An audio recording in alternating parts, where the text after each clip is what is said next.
бид нар хаанаас гаралтай юм бэ? Бидний соёл үндэс хаана байгаа юм бэ? Хүмүүс тэр болгоо нөгөө өөрсдийнхөө эмошныг үгээр илэрхийлж сураагүй гэдэг юм байна л да. Хастапын талаар бол иймэрхүү урт процесс болсон. Тэгээд тоглолтын олон нийтэд хийж байгаа зүйлүүд сайн бэлтгэл ажилтай хариуцлагатай байх ёстойг ойлгож байгаа. Тооцоосноор болоогүй зүйл байгаа. Тэгээд бид нэр бол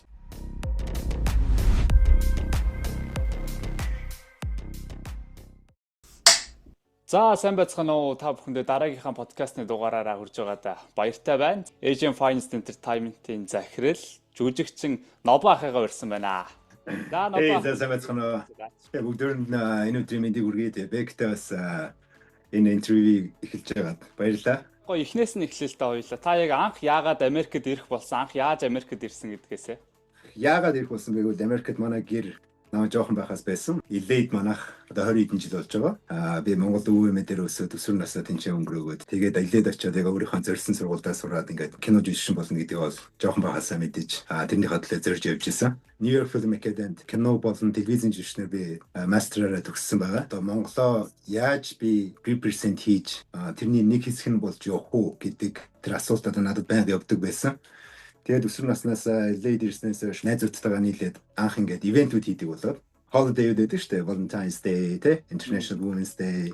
Тэгээд тэр ивентүүд маань томорсоор байгаа. Бид тэр үедээ миний ambition бол ингээд Монгол, Америк хоёрын хооронд bridge гүүр болъё гэж зорж исэн. Тухайн үед Монголоос ирж байгаа артистууд энд ирэхээр зарим нь жижигхэн ресторант ч юм уу, church ч юм уу тэгээд яг тоглолтын зөрүүлтийн газар тэр болгон тоглолтгүй байсан. Яг нэг уран бүтээлч хүмүүс нэг тайзан дээр ингээд яг нэг стандарт тайз биш юмн дээр гэрэлгүй халуун дуулаад хүмүүс ингэнгүүт уран бүтээлч хүн stage, lighting, зохион байгуулалт, sound ямар чухал юм бэ гэдгийг би especially дуучин дээр анзаарчсан. Тэгээд яг энэ бүрэлдэхүүнүүдийг бид нар яагаад бүрдүүлж болдгоо юм бэ гингүүт зөндөө олон асуултууд гарч ирж байгаа юм л да. Market маань limited байна. Community маань магадгүй Chinese юм уу, Korean community шиг хэдэн мянгараа ч юм уу хэдэн 100 мянгараа биш учраас бид нар ийм хязгаарлалт байна. Тэгвэл энэ дээр ямар гаргалгаа хийгээд тэр стандарт руу жоохон ч гэсэн аваач болох вэ гэдэг одоо сэтлээс үндэслээд тэгээд Asian Finest-а байгуулад бид нар хэдэн тоглолтууд 2016 оноос ахуулаад тухайд иржсэн Номинталс тэгээд Татартаас ажиллаж исэн A-Sound-ос иржсэн үе байсан UB Comedy, Domino, Сарантуягч тухай сериал жобас ирж ирсэн те ингээд 2019 онд хүртэл бодлоготоос ажиллаж ирсэн. Энэ тоглолтууд манаас маш олон community-ийн хүмүүст маань хүрсэн. Тэгээд бид нараас артист визагаа яг тэр мөчөөс авахлаа эхлээд яваад тэгээд энийг ингээд баг ч нэг шат ахиулахаар зорж явсан л да. Тэгээд мэдээж наашаага хүмүүстэлчдүүд ойрхон ирдэг болоод бас өөр хүмүүстэй энийг бас зохион байгуулалтанд оролцож эхэлдэг сонголтуудтай болж ирж байгаа байхгүй. Юмын нэг нөр жүжигчин хүн болохоор өөрөө яг ямар стандарттай байдаг, ямар гоё байдаг тэр одоо мэдрэмжийг нь үзэгчдэд хүртээлэх зорилгоор нэгт одоо дараагийн level up хийх. Тэгээ монголчуудтай гоё юм одоо entertainment зүйлсүүдийг үзүүлэх анх ивентүүд үүсгэн байгуулаад тэгээд эхэлж исэн байх шүү дээ, тэ. 21 онд ирж байхад чинь яг би ковидын ардаас ирсэн байхгүй Америкт. Бүр ямар ч activity байдгүй байцынхад анх нэг Lumino иржсэн санагдтыг. Тэгээ би яг ингээ Монголын community-г нэг холбдог бидрийг нэг уулзуулдаг хоёр юм байд юм байна дагаа харж байсан аахгүй. За нэг нь бол урлагийнхан юм байна. Бид нар нэг саксны Америкийн авраг тэгээ наадам гэдэг нэг хитгэн юмар уулзт юм байна да гэд. Соёл урлаг гэдэг маш их хүчтэй дэлхий дээр те. Тэг хүн төрөлхтөн донд бидний бүгдийг united болгож чаддаг. Тэгээ дээрээс нь удаа уулзаг хүмүүстэйгээ уулзаж таньдгүй байсан нэгнтэйгээ танилцж тэнд ингээ өөрсдийнхөө нэг бид нар хаанаас гаралтай юм бэ? Бидний соёл үндэс хаана байгаа юм бэ? Тинчээ бид нар ингээд нэгнтэйгээ exchange хийж байгаа greeting үедээ сайн уу, hey Ноба сайн уу, hey Бэг сайн уу. Вау, энэ дуу намайг ингэж яхад ингэсэн байх шүүгээ. Бидний memory хүртэл буцааж явж харж чинь. Psychology талаасаа хүртэл бидний тийм conscious mind-д буцаагаад энэ subconscious mind бид нар хүүхэд байхдаа өсвөр наснд байхдаа Монголд би ийм гаралтай хүн биш дээ. Хичнээн Америкт байгаа ч гэсэн би хаанаас гаралтай ямар хүн бэ ингэж явж байгаа гэдэг маш олон жижиг давхаргууд дээр одоо юм дэмжлэг тэгээд тэр маань цаашлаад маргааш нь мэдрэмж маань үнэхээр бас юм гоё байгаад чинь гэдэг ч юм уу те хүмүүс тэр болгоо нөгөө өөрсдийнхөө эмошныг үгээр илэрхийлж сураагүй гэдэг юм байна л да. Чи сайн уу гэхээр дажгүй яах вэ ч юм уу гэдэг зүйлүүд чинь бас яах вэ дажгүй байлгаал байгаа байхгүй ямар үг амнаас нь гарч байгаас хамаарат хичнээн энэ ч бид нар ингээд English spoken газар байж байгаа ч гэсэн монгол хэлээрээ яриад буцаад ингээр тэр хүний дарахтаа сэргэж байгаа байхгүй. Одоо хамтлагууд маань нэг үе бодоход бас ирээд байна. Жилд баг ганц бол их юм болдог байсан. Одоо яг таны хэлдгээр нөө өрсөлдөөн гэх чинь би болоод Бараг хүлрэлтээ бол нэгээс хоёр артистууд баг ирэх гээд байна те. Санамсаргүй байдлаар нөгөө нэг ганц нэгээрээ бас жоохон ойрхон ирэх тохиолдол байгаадах шиг байна. Айгүй олон комментүүд эсвэл нөгөө концертн дээр ч юм уу community хүмүүс бас тусахдаг л та. Hey таад ингээд ярилцаад ч юм уу ойрхон биш хол ирэх боломжтой байдгүй мүү гэдэг ч юм уу те. Анханасаа энэ маань өөрөө маш урт процесс байдаг. Артист виза, P визаны англиар зарим хүмүүс мэдчихэж байгаа, зарим нь мэдэхгүй бол яг хуу жижигхэн зохиулгаад хуваалцахад хамгийн багадаа 3 сарын процесс гэж байдаг. Тэгээд анх явуулахдаа л бүх өдрөө эзэн сэдний оронд одоо энэ аялын тоглолт маань болох ямар газруудад тоглогдохын бүх юм ингээд тодорхой болгож явуулангууд тэнцээ ямар нэгэн байдлаар бидний контролоос гадна тухайн цагаачлалын албаны офицер ч юм уу request for evidence ч юм уу те одоо нэг нэмэлт материал хэрэгтэй байна гэдэг ч юм уу. Тэнгуут нөгөө мэдрийн төлөвлөсөн юм ахаад extend хийж байгаа. Одоо сунгахч байгаа гэсэн үг шүү дээ. Тэгээд ингэж явсаар байгаа энэ процесс явсаар байгаа. Окей, Америк талдаа цагаачлалын албан дээр USCIS дээр виза маань approved боллоо, артист виза маань гингууд нэг том шатад авчиж байгаа. Тэр чинь ер нь бол ингээд ажлын 90% болчихж байгаа байхгүй юу? За тэгээд тэгвэл Монголд нөгөө нэг embassy дээр паспортын дээр тэр визага принтерлүүлж гаргана гингууд Монгол дээр байгаа нөгөө нэг одоо embassy-гийн цагууд дээр appointment day гэдэг. Тэгээд артистууд маань наашаа ирдэг. Тэгэхээр нөгөө нэг тэр хүртэл ингээд бүх venue-н дээр payment-үүдээ өгөөд тэгээд төлөвлөгөө гаргаад ингээд явчаад ахаа тэнд нэг хүн энэ чинь нэг тоглолт ирэх чинь штэ ингээд хамгийн сүүлд нь олж мэдчих ч юм уу те. Тэд нар бас яг баталгаажих үгүйгээ мэдэхгүй байгаа штэ. Тэгээд мэдэнгууд тэнчэнээс аль нь ухрах одоо боломж айгүй бага байдаг. Яагаад гэвэл анхнаасаа тоглолтынхаа 2-7 хоног юм уу 3-7 хоногт бол визага тийм valid date-ээр нь одоо мэдүүлсэн байдаг. Хооронд нь өөрчлөлт ихээр аль хэзээний энэ олон цаг хугацаа тэгээд дагаад бас financial явж байгаа тий төлөвлөгөөнүүд явж байгаа. Тэрэн дээрээс уягдаа тэгээд тухайн ирж байгаа уран бүтээлч одоо энэ ч байгаа спонсор зохион байгуулж байгаа компаниуд ч гэсэн бүгд маш их цаг хугацаа, маш их чармаалтыг, маш олон өдрийн цагуудыг зарцуулж хийдэж байгаа учраас альч аялын тоглолт байсан маш их ажлын үр дүнд болдог.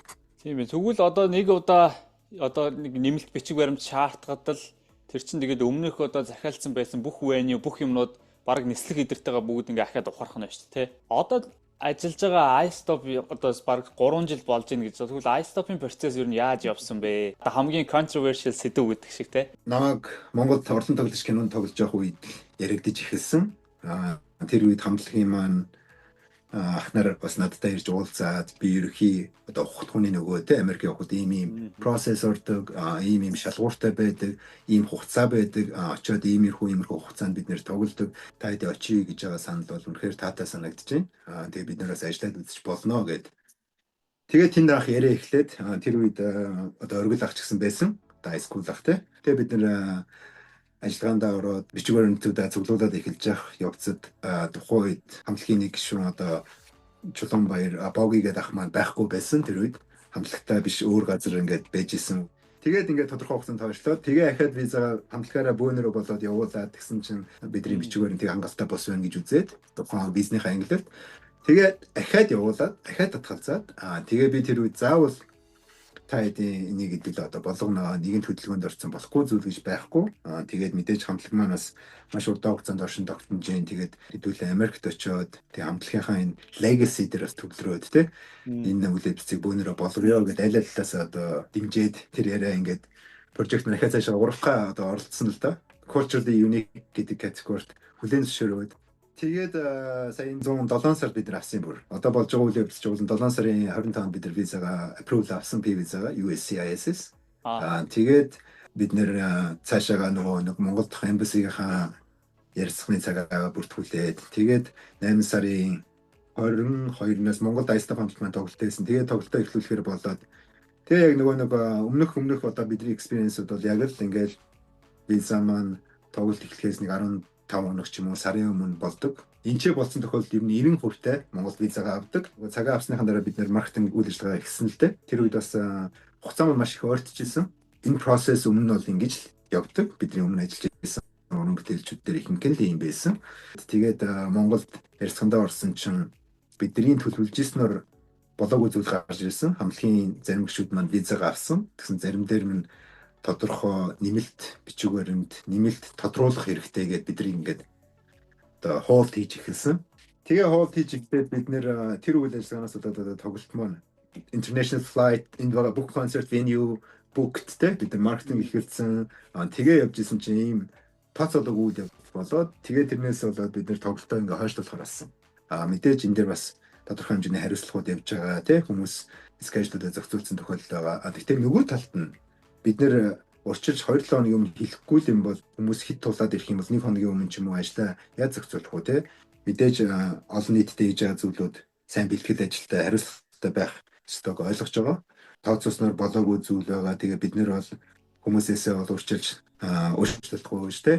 Мэдээллүүдээ хүргэсэн. Тэгээд бид нараас онлайн тикет ихэлсэн байсан тодорхой авсан хүмүүстэй шууд одоо direct байдлаар холбогдоод бүгдэнд нь одоо урьдчилаад хилээд тикетүүд нь одоо буцаах эсвэл дараагийн тоглолтод хүлээх гэх. Тэгээд онлайн тикетний refund үйл ажиллагаа бүр эхэлсэн явж байгаа. Хүмүүс технээсээ ороод эхэлж байгаа. Тэгээд зарим хүмүүсийнх нь банкных нь одоо системээс хамаар зарим нь банкаараа кредит картаар төлсөн үү, дебит карт гэл тэрний ингээл юунаас хамаарат 3-5 хоног эсвэл 2-3-7 хоног гэсэн үйл ажиллагаанууд явж байгаа. Тэгээд энэ үйл явдал маань бол ингээд харамсалтай. Тэгвэл ингээд зарим тохиолдолд одоо давгдшгүй хүчин зүйлүүд дээр гарах тохиолдолд одоо үнэхээр яаж чадсангүй. Тэгээд бид нэр бол өмнө нь хийсэн ажлуудын маань та нар манай community-гийн хүмүүс ирж үзэж ийсэн. Тэгээ бас надтай хамтарч ажиллаж исэн уран бүтээлчид тэгээд хөвгөн талаасаа ч гэсэн надтай оролцож ажиллаж исэн, надтай ярилцлага хийж исэн хүмүүс нобо болон нобогийн ажлууд яаж явдгийг өөрсдийнхөө хэмжээнд мэдж байгаа. Би альва зүйлийг professional level дээр байлгахыг маш их зорддог, өөрөө professional уран бүтээлч байхыг хичээж одоо зорж өгдөг учраас ажиллаж ирсэн тэгж хийхийг хичээдэг. Түүнээс зүгээр нэг юм сонирхогч өнцгөөс орж ирээд ингээд тоглолт хийх гэж үзээд тэгээд тэр маань болоогүй тохиолдол бол биш. Бидэрт хийсэн ажлууд байгаа. Гэхдээ энэ удаа ингэж болоогүй тохиолдол гарлаа. Энэ бол тийм сайхан зүйл бол биш. Гэхдээ өнгөрсөн бидний хийсэн зүйлүүд жилийн турш одоо сайжраад газрууд маань дээд одоо энэ өөр 5-6 хот тоглолтын тэр газрууд манаас ингээд одоо багаар сайжраад тоглолтын хэмжээнд хүрээд тэгээд бид нар албан ёсны онлайн вебсайт тикетээр зарах тий яг л индустри одоо салбар яаж явдагтай үйлдвэрлэлийг одоо зорио явж байгаа. Түүнээс Монгол ивент гэхээр л заавал хувийн банкны аккаунт руу зээлэгээр ч юм уу Venmo-оор ч юм уу явуулах хитрхи одоо бас хоцрогдмол штэ. Одоогийн 2025 технологи юм байгаа үед бол тэгэхээр тэр маань ч гэсэн бидний одоо өөрсдийнхөө American community хийж байгаа жижигхэн хувь нэмэр гэж би бол хардаг. Вебсайтаа болгоод урьдчилаад хүмүүс маань тикет аваад тэгхүүдэн дээр ирээ тикет авч чадсангүй орж чадсангүй гэж буцах асуудал эсвэл нэг дор бөөгнөрхийг байлгахгүй тул одоо урьдчилан индустри явдаг тал руу одоо харж байгаа юм л да. Тэг чи ер нь хин нэгэнд үл ойлгогдож үзсэн үү? Тийм мэдрэмж авдаг уу? Тайлбарлахгүй бол хаяадаг хүмүүс тэгээд өөрөөхөө бодоо явцдаг тийм үед бол байгаа шүү. Саяхан миний ажиллаж байгаа театрын жүжигэн дээр бид нэр жүжигээ тавьчаад нэг Q&A хийжсэн чинь манай тэндээс casting director тэр байсан хүн гэсэн байхгүй юу? Audiences та нар ингээд ямар нэгэн байдлаар одоо misunderstood болж ирсэн үү гэд биднээс just cast одоо жүжигчдээс тэгсэн чинь тэндээс хүмүүсийн 90% тийм гэж байгаа байхгүй. Тэнгуут бид нэр дандаа л ингэж үйл ойлгогдож явж идэг. Өөрсдөө л одоо тайлбарч хэлж тэрийг одоо ойлгуулахгүй бол яагаад вэ гэвэл та нар энэ дүрээ яг өөрөө дүрийнхээ өмнөөс stand out хийж одоо тэрнийхээ төлөө босч ирээ тэрийгээд ингэж илэрхийлэхгүй юм бол тэр дүрийг чинь үзэгчд буруу ойлгоно. Тэгээ үл ойлгоно тий misunderstanding болно гэдэг контекст надад буулаа л да. Тэсээ нөө ярьсан чинь одоо яг чиний хэлж байгаа шиг controversial үйл явдал болж байгаа гэдэг шиг community бас ингээд одоо social media platform дээр одоо ингээд хэрүүл хийх ч юм уу те гүтгүүлэх ч юм уу тэрний төлөө бас нэг үйл хийх жоохон юм огийн мэдрэмж те зарим хүмүүс яг хөө тэгээд одоо өөрсдийнх нь л одоо эцсийн бүлэгт сонголтолтой тэгээд одоо тэр бүлгийн төлөө яна би буруу ойлгогдчихлаа гэд илэрхийлэх нь одоо хүмүүний өөрсдийнх нь одоо баримталдаг гаргадаг зан чанарууд баг. Гэхдээ тэгэл төрүүлж дуурсан эсвэл хин их цаг завтай хин их олон юм бичиж хин олон хүнд тарааж байгаа нь үнэн гэсэн үг биш. Үнэн гэдэг зүйл тухайн хүний үзэж харсан амьдралд туулж мэдсэн тэгээд өөрийнхөө одоо энэ тархин дотроо боловсруулад энэгээрээ гаргаж байгаа зүйлээ үнэн гэж тэр л хүн итгэж байгаа тийм үү? Тэг яг харсан өнцгөр бол тэгэхээр тий харсан өнцгөр одоо гайхалтай технологийн одоо хүч интернетийн хурдаар бид нэр одоо ингээд дэлхийд дахинд юу болж байгааг маш хурдан авч мэдчихэж штэ. Тэгээд хин их тэр мэдээллийг хамгийн хурдтай явуулж чадна. Худлаа байсан ч үнэн болгох боломж бас одоо энэ бидний байгаа амьдарч байгаа энэ society айгүй түгээмэл тэгээд бүр юм энгийн зүйл болчлоо л доо тий. Би бол имийг харахтаа олон өнцгөөс нь харахыг зорддог. Нэгдүгüүрт өөртөө хэлдэг зүйл нь харагдаж байгаа зүйл онцгой ямар амар юм бэ итгэмээргүй байна гэсэн зүйл байсан ч гэсэн хамгийн ихэнд би өөртөө хэлдэг зүйл би хэрвээ энэ хүний оронд байсан бол яах вэ? Энэ хүн л эн чинь бас энэ хүнд зөвтгөл байгаа байх. Энэ хүнд өөрийнх нь харсан үнэн гэж байгаа байх. Энэ хүний оронд би гутлан дотор хүлээ хийгээд үзээд миний гутлан дотор хүлээ хийгээд үзээсэй гэдэг шиг тий. Тэгж харж одоо шууд criticize хийхгүйгээр бас нэг юм бодолтойгоор хандахыг оролддог. Шууд тархинасаа одоо react хийхгүй нь шүү дээ. Би энэ хүн над руу ингээд нэг муухай юм шидэнгүүт нь чи муу над руу муухай юм шидэж гин үү гэдэг ингэхээс илүүтэйгээр яагаад энэ хүн муухай юм шидэж юу? Энэ хүний өглөө кофегаа уугаагүй юм болов? Эсвэл significant partner буюу одоо их нэртэйгээ ч юм уу, girlfriend-тэйгээ ч юм уу, найзтайгаа муудалцсан юм болов? Эсвэл энэ хүн юун дундуур орж байгаа юм бол амьдралд. Тэ ингээл агүй олон өнцгүүд байж болж байгаа байхгүй тий. Тэгэхээр яг ийм интернетийн платформын хүчтэй үед бид нэр нэгтгэж чадах биднийг холдуулаад байгаа юм шиг мэдрэмжтэй надад. Одоо энэ технологийн девайсууд те хүн гэдэг би итгэхтэй бид нэр ийм social хоорондоо холбоотой тэгээ бидний хамгийн том чухал сэдвүүд бол одоо бидний communication те гаргаж байгаа бид нар харилцан яриагараа л ингэж ойлгож иж ойлыг үндсэн ихэлсэн топик бол одоо үл ойлгохдоггүй байх те. Тэгээд энэ дээрээс үндэслэхээр надад төрж байгаа мэдрэмж бол одоо бид нар одоо хэлдэг штэ be kind to each other гэх те.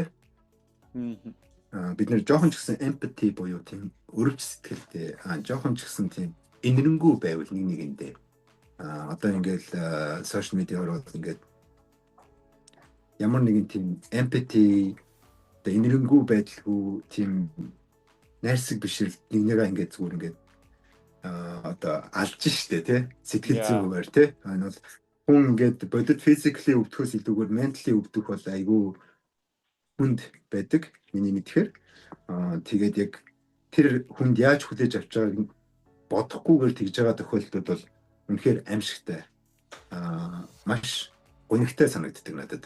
Яг нь надад нэг төрсэн experience байгаа юм л да. Саяхан болсон тэрийгээ би энд нөгөө байгаа учраас яг тэрнтэй холбогдоод бас илэрхийлсэн. Шинэ яг санийхтай холбоотойгоор одоо social media дээр намайг нөгөө би түрүүний ярьдаг шиг үл ойлгогдууллаа л да. Тэгээд тоглолтын юутай тоглолтын зарыг одоо iStop-ын тоглолттой холбоотойгоор оюуна гэдэгч байдаг.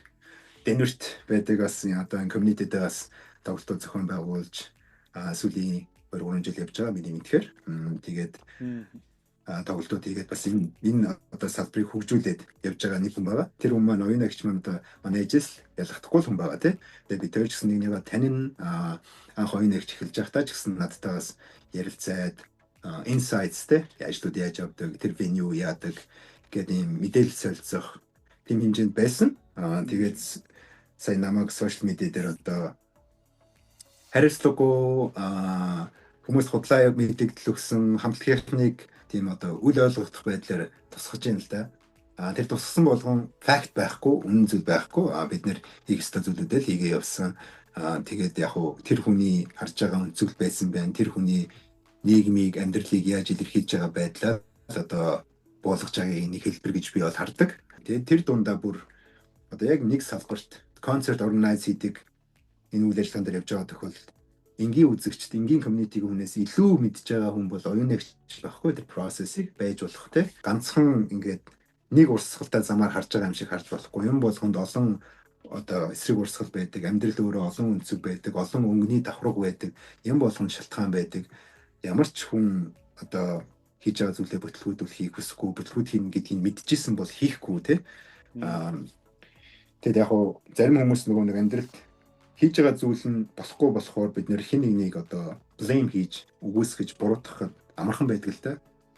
Тэрийг бол тэгээд хамгийн ихний боломж шүү дээ. Бид нэр өөртөө тулахаас илүү хин нэгэн рүү ингэж шилжүүлж хин нэгнийг буруутгах. Тэгээд биднийг одоо хитрхи их маркетинг хийлээ. Их одоо хүмүүсийг босод болж байгаа тоглолтыг үзүүлсэнгүү гэсэн шалтгаануудыг бас төрдөжсэн. Тэгээд би одоо харахад бол хүний сонголтонд бол бид нэр те хүний сонголт бол эцэст нь хүн тухайн өөрөө сонголттой юм те аль уран бүтээлчийг үзэх үү аль тоглолтыг үзэх үү. Тэгтээ мэдээж ойлгож байгаа. Давхацж явж байгаа тоглолтууд байх юм бол өдрийн зөрүүлээ миний өнцгөөс бүр бид нар яг ингэ скежюл гаргаж яхаа. За окей энэ уран бүтээлч энэ нэг чин концерт энэ өдөр явж байгаа юм байна. Нөгөө эргээс нь эхлүүлээ. Бол дахин концерт ингэж явж байгаа юм байна. Тэгээ зөрүүлээ. Тэгэх юм бол ингэ нэг өдөр давхцуулах бол тийм тохиромжтой биш. Ягаад гэвэл би тэр хүмүүсийн гутлан дотор хүлээгээд тэр хүмүүсийг ямар процесс явж байгааг мэдэх байхгүй. Би өөрөө тэдний л нэг тий. Тэгэхээр тийм миний intention тийм байсныг заавал би илэрхийлэхгүйгээр гэхдээ би сайн хийж байгаа шүү гэд түмэнд зарлахгүйгээр би өөрийнхөө хувь хүндээ өөрөө нободо өмнөчээр өөрийнхөө баримтлагыг зарчмаараа л одоо хийж байгаа байхгүй юу. Айстопын талаар бол иймэрхүү урт процесс болсон. Тэгээд тоглолтын бас хойшлогдсон байдлууд бас иймэрхүү учир шалтгаантай байсан. Тэ энэ яриа маань бас магадгүй community-ийн хүмүүст хүрүүлээс дэлгэрэнгүй бас шалтгаануудын эндээс та бүхэн олж тунгааж ойлгож аваасай гэж хүсэж байна. Тэгэхээр яг тэр зөв үнцэг яг бодит байдлыг тэр хүмүүст мэдээллийг нь хүргэхгүй бол бусд хүмүүсийн хүргэсэн мэдээллийг л дүгнээд тэр хүмүүс яг юу харсан үзсэндээ л одоо итгэж штэ. Өөрийнхөө үнцгийг тусгаад яг компани өөрийнхөө одоо нэр төр гэж байгаа чинь компани жинхэнэ одоо iStop-ын legacy гэдэг шиг Asian Finance Entertainment-ийн одоо Монгол community-д зориулж байгаа legacy тэр олон концертууд тэр олон кинонууд тэгээ бас одоо хэр баг одоо эх жил баг 10 жил болох гэдэг гэсэн та сая 16 онд эхэлсэн гэхээр чинь тийм одоо байгаа юм яг тэр зөв бүгдхүүн аяг харуулах хэрэгтэй байх гэж бодоод бас яг хаад асуулаа. Тэгээд яг энэ мөчөд бас энэ мөчөд бас яг тэрийг бол бид нар яг ингээд яг Америкийн нийгэм бизнесний хоорондох энэ амьдрал ер нь бол бас ингээд бизнестэй амар завгүй яг бүгд ажиллаа хийгээл явж идэг. Тэгээ ахаад яг таны хэлдгээр тэр одоо яг healing болж байгаа юм шиг бага насндаа Монголдо мэдэрч ирсэн тэр дуучтай бодитоор нь яг ингээ амьдаар нь сонсох гэдэг шал өөр мэдрэмж байдаг. Би бас яг одоо Монголд байхдаа ингээл Америк дуучдыг яг амьдаар нь сонсч үзэх юмсан ингээл яг 9 жилдээ өстө Billie Eilish, Weeknd, Lil Nas X гэх Jungle Ball гэдэргээ концертод байсан. Тэгэхэд бол яг амьдаар нь үзэх өөр байна. Тэгээд баг Монголдоо ч үзэж чадахгүй зарим одоо концертуудаа бид нар энд үзэж байгаа энэ зүйлд бас маш их талархуу штэ. Үйл явдал гэхээр танд бас баярлаа гэж хэлмээр байна. Тэр стейж, тэр лайт, тэр уур амьсгал, тэр менежмент, тэгээ ахаад вебсайттай, тикеттэй ингээд дараагийн төвшөнд ингээд авчирж байгаа. Өшөө та яг цаашаа ер нь дараагийн төвшин монголчуудаа илүү юу хүргэе гэж бодож байна. Таны одоо ингээд last message-ийг сонсъё гэж бодож байна. Хурдан явах гэх юм бол ганцаараа явж болно. Хоолтой явах гэх юм бол олуулаа явж болно гэж сайхан үг байдаг шүү дээ. Тэрэн шиг яг бөөнөрөө өшөө илүү нэгдэж, өшөө илүү нэгэндээ инэрэнгүү байж, нэгнийхээ илүү сонсоос, тэгээд нэгнтэйгээ илүү ойртойс гэж би хүсэж байна. Цаашаа бол урлаг уран сайхны хувьд бол энэ маань одоо дээшлээд илүү зохиомжтой, илүү зохион байгуулалттай болдог бол одоо энэ хүмүүс маань бөөнөрөө нэг скежюл гаргаад те одоо ийм ростертай ингээд ийм нэгдлийг одоо бий болгосоо гэж би бол үсээ хардаг, хүсдэг. Би бол дандаа нээлттэй байдаг. Тэгээд нэгнтэйгээ ойртож, таньдгүй бол танилцж, тэ бусад community-нээс болохгүй сайныг бид нар олж авъя л да. Одоо Korean community ямар их юм хоорондоо ойрхон байдаг үлээ, тэ нэгнийхээ бизнесийг ямар сайн дэмждэг үлээ. Тийм инэрэнгүй байцгаая. Тэгээд монгол хүмүүс би бас хэлэх дуртай үгний маань нэг монголчууд бид нэр эвтэй байх юм бол өшөө илүү хүчтэй байж чаднаа. You get what you negotiate гэж үгүйдэг. Чи амьдрал юу асан? Юун дээр одоо тэрнтэй одоо дийл хийн, тэрийгээ л авдаг. Тэгээ бид нар асуухаас нааш бид нар мэдэхгүй байхгүй юу?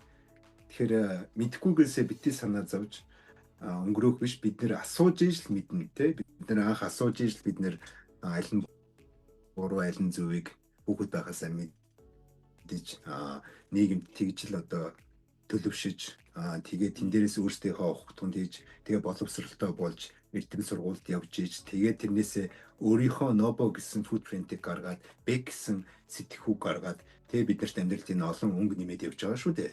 Тэгэхээр яг чиний саний тусгаж байгаа тэр хэрвээ одоо community-д анх удаа ирж байгаа бол хоорондоо холбоотой асуухаасаа санаа зовхгүй тэгээд нээлттэй байгаад гэх юм бол чиний саний тусгасан зүйлүүд цаг хугацаа эдийн засаг санхүү зарим зүйл амьдрал цаг хугацаа эдийн засгаар хэмжигдэхгүй зүйлүүд байна, эрүүл мэнд байна тэгээд има зөв шатнаас нь ингээд үндсэн суурь зөв шатнаас нь эхлээд ингээд шат чатаар нь явах юм бол хамттай бүгнээр яагаад томорч болохгүй гэж одоо жүүш хүмүүсийн бас баримталтыг аягүй том зарчим штэ. Ерөөсөө ийш явах юм бол жүүшүүн хаана вэ? Жүүшүүнтэйгээ холбогдно. Community.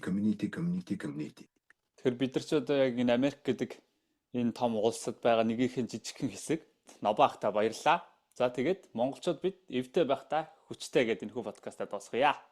Alright, эвтэй байхдаа хүчтэй. Cheers.